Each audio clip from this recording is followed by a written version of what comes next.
সকলোকে বাইদেউ ৰত্নাদেৱী বাইদেউ যাব পাৰে আৰু লগতে বাইদেউ সহযোগ কৰিবলৈ অনুৰোধ জনাইছোঁ। জিলা বিষয়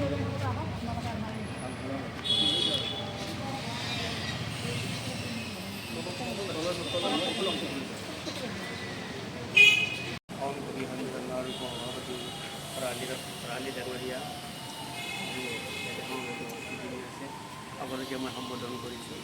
আপোনালোকে গম পাইছে আজি বৰপেটা শাখা কবি সন্মিলনৰ দ্বিবাৰ্ষিক অধিৱেশন আজি গোটেই দ্বিতীয়টা বছৰ পূৰ্ণ হ'ল নহয় জানো? দ্বিতীয় বছৰ পূৰ্ণ হ'ল আৰম্ভণিৰ পৰা আজিৰ দিনলৈকে 2টা বছৰ পূৰ্ণ হ'ল আৰু 2টা বছৰৰ পূৰ্ণতাত আজি অধিৱেশন তেওঁলোকে বিভাগৰ দায়িত্ববোধ আছে।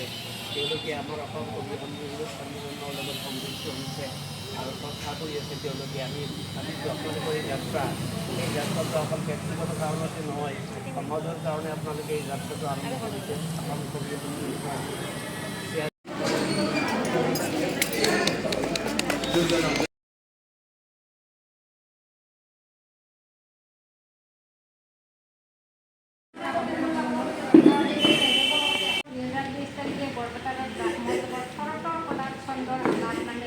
বৰপেটাৰ ভাষা কবি সন্মিলনে প্ৰথমখন কবি সন্মিলন অনুষ্ঠিত কৰিছিল।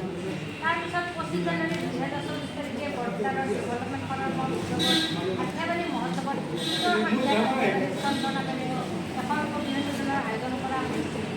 24 ছেপ্টেম্বৰ 2024 তাৰিখে বৰপেটাৰ ৰাস মহোৎসৱৰ ভাৰতৰ আলা নামাঙ্কিত কবি সন্মিলনখন ৰাস মহোৎসৱৰ উদযাপন